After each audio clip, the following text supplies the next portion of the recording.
ಏನೂ ಮಾತಾಡದೇ ಇರತಕ್ಕಂಥ ಒಂದು ಗೌರವಾನ್ವಿತ ಕುಟುಂಬ, ಈ ದೇಶ ಆಳಿದಂಥ ಕುಟುಂಬ, ರಾಜ್ಯ ಆಳಿದಂಥ ಕುಟುಂಬದ ಬಗ್ಗೆ ಈ ಭೂಮಿಯನ್ನು ಹರಾಜು ಹಾಕ್ತಾ ಇದ್ದಾರೆ ಈ ಮನುಷ್ಯ ಅಂತ ನನಗನ್ನಿಸ್ತದೆ. ಮಂಡ್ಯದ ಭೂಮಿಯನ್ನು, ಮಂಡ್ಯದ ಮಣ್ಣನ್ನು, ಮಂಡ್ಯದ ಗಟ್ಟಿತನನ, ಮಂಡ್ಯದ ಗಡ್ಡತನನ ಹರಾಜು ಹಾಕಿ ಬಟ್ಟಂಗಿತನನ ಮೆರ್ಕೊಂಡು ಮಂತ್ರಿ ಆಗಿ ಹೊರಟಿರ್ತಕ್ಕಂಥ ವ್ಯಕ್ತಿ ಇವ.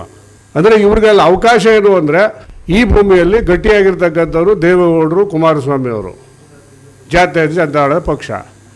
ಅವ್ರನ್ನ ಬೈದ್ರೆ ಅಷ್ಟೇ ನನಗೆ ಜಾಗ, ಇನ್ನೇನಿಲ್ಲ. ಈಗ ಸುರೇಶ್ ಗೌಡರು ಹೇಳಿದ್ರು ನಾಗಮಂಗಲದಲ್ಲಿ ಭೂಮಿ ಹಗರಣ, ಲೋಕಾಯುಕ್ತರು ಬಂದರು ಮಳವಳ್ಳಿಯಲ್ಲಿ ಭೂಮಿ ಹಗರಣ, ಶಾಸಕರೇ ಹೇಳ್ತಾರೆ ಶ್ರೀರಂಗಪಟ್ಟಣದಲ್ಲಿ ಭೂಮಿ ಹಗರಣ. ಇವರು ಉಸ್ತುವಾರಿ ಮಂತ್ರಿ ಕೆಲಸ ಮಾಡ್ತಿಲ್ವ ಮಾಜಿ ಮಂತ್ರಿ ಸನ್ಮಾನ್ಯ ಚಲುವರಾಯಸ್ವಾಮಿ ಅವರು? ಏನು ಮಾಡ್ತಾವ್ರು ಇವರು? ದೇವೇಗೌಡರು, ಕುಮಾರಸ್ವಾಮಿ ಅವರು ಬೈಯೋದು ಅಷ್ಟೇ ಇವ್ರ ಕೆಲಸ, ಅಲ್ಲೇ ಕಾಲ ಕಳೀತಾವ್ರ. ಡಿ ಕೆ ಶಿವಕುಮಾರ್ ಅವರು ಮುಖ್ಯಮಂತ್ರಿ ಆಗಿಬಿಟ್ರೆ ಜಾತ್ಯ ಜನತಾದಳ ಸಂಪೂರ್ಣ ನಾಶ ಆಗೋತದೆ. ಇರಲಿಲ್ವೇ ಶಿವಕುಮಾರ್ ಅವರು? ಕೈ ಜೋಡೆತ್ತು ಅಂದ್ಕೊಂಡು ಹೋಗಿಲ್ವೇ? ಅದೇ ಸಿದ್ದರಾಮಯ್ಯನ ಜೊತೆ ನಿಂತ್ಕೊಂಡು ಕೆಲಸ ಮಾಡ್ತಾ ಇಲ್ವೇ? ಪರಮೇಶ್ವರ್ ಅವರು ಅನುಮೋದನೆ ಮಾಡಿಲ್ವೇ? ಮಾಡ್ಕೊಂಡು ಹೋಗ್ಲಿ, ಅದು ಅವ್ರ ಪಕ್ಷ. ಅವ್ರ ಪಕ್ಷ ಶಿವಕುಮಾರ್ನವ್ರು ಮಾಡ್ತಾರೋ, ಪರಮೇಶ್ ಸಾಹೇಬರು ಮಾಡ್ತಾರೋ, ಖರ್ಗೆ ಸಾಹೇಬರು ಮಾಡ್ತಾರೋ, ಅವರು ಬಿಟ್ಟದ್ದು. ಯಾರಾದರೂ ನಮಗೇನು?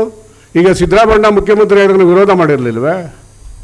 ವಿರೋಧ ಪಕ್ಷ ಇರೋದು ವಿರೋಧ ಮಾಡೋಕ್ಕೆ, ಕೆಟ್ಟ ಕೆಲಸ ಮಾಡಿದಾಗ ವಿರೋಧ ಮಾಡೋಕ್ಕೆ ಅಷ್ಟೇ. ನೀವು ಜಾತಿ ಹಿಡಿದು ಈ ರೀತಿ ಸೂತಕದ ಛಾಯೆ ಇದೆ ಅವ್ರ ಮಲ್ಲಿ ಅಂತ ಹೇಳ್ತೀರಲ್ಲ, ನಾಚಿಕೆ ಆಗಲ್ವಾ ಚಲುವರಾಯಸ್ವಾಮಿ ಅವರೇ ನಿಮಗೆ? ಈ ಥರದ ರಾಜಕಾರಣ ನೀವು ಮಾಡಬೇಕಾ? ಮಂಡ್ಯ ಗಂಡ ಭೂಮಿಲಿ ಹುಟ್ಟಿ ಉಸ್ತುವಾರಿ ಮಂತ್ರಿಯಾಗಿ ಈ ಪಕ್ಷದಲ್ಲಿ ಅನುಭವಿಸಿ, ಈ ಪಕ್ಷದಲ್ಲಿ ಉಂಡು ತಿಂದು ಇಷ್ಟಪ್ಪ ಎತ್ತರಕ್ಕೆ ಬೆಳೆದು ಆ ಮನೆನ ನೀವು ಕೆಟ್ಟ ದೃಷ್ಟಿಯಿಂದ ನೋಡ್ತೀರಲ್ಲ, ಇದು ನಿಮ್ಗೆ ಒಳ್ಳೇದಾಯ್ತದ? ಆಗಲಿ, ಒಪ್ಕೋತೀನಿ ನಿಮ್ಮನ್ನು. ಹೇಳಿ ಶಿವಕುಮಾರ್ ಪರವಾಗಿ ಮಾತಾಡಿ. ಒಂದೇ ಒಂದಿನ ಇಷ್ಟೆಲ್ಲ 6 ತಿಂಗಳು ವರ್ಷದಿಂದ ನಡೀತಿತ್ತಲ್ಲ, 6 ತಿಂಗಳಿಂದ ಈಚೆಗೆ 2 ವರ್ಷ ಅವ್ರ ಕಮಿಟ್ಮೆಂಟು. ಒಂದೇ ಒಂದಿನ ಗಟ್ಟಿಯಾಗಿ ನಿಂತ್ಕೊಂಡು ಶಿವಕುಮಾರ್ ಮುಖ್ಯಮಂತ್ರಿ ಆಗಬೇಕು ಅಂತ ನೀವು ಹೇಳಿದರೆ ಇವತ್ತು ನೀವು ಮಾತನ್ನು ಒಪ್ಕೋತಿದ್ದೆ. ನೀವು ಯಾವ ಸೀಮೆ ಒಕ್ಕಲಿಗ ನಾಯಕರು ನೀವು? ಶಿವಕುಮಾರ್ ಮುಖ್ಯಮಂತ್ರಿ ಅವರು ಬೆಳಗ್ಗೆ ಎದ್ದು ಹೊರಡಬೇಕು, ಇಲ್ಲಿ ಗಂಟೆ ಸಿದ್ದರಾಮಯ್ಯ ಉಳ್ಕೊಂಡು ನಿಂತಿರಬೇಕು, ರಾತ್ರಿ ಸಿದ್ದರಾಮಯ್ಯ, ಬೆಳಗ್ಗೆ ಹೊತ್ತು ಶಿವಕುಮಾರ್ ಅಣ್ಣ. ಮಾಡಿರಿ ನಿಮ್ಮ ಪಕ್ಷ, ನೀವು ಏನಾದರೂ ಮಾಡ್ಕೊಳ್ಳಿ, ನಮಗದ್ರ ಅವಶ್ಯಕತೆ ಇಲ್ಲ. ನಮ್ಮ ಸುದ್ದಿಗೆ ಯಾಕೆ ಬರ್ತೀರಿ ನೀವು? ದೇವೇಗೌಡರ ಮನೆಗೆ ಯಾಕೆ ಬರ್ತೀರಿ ನೀವು? ಗುಂಡೇನು ಉಂಡನ್ನ ಅರಗಲ್ವಾ ನಿಮಗೆ?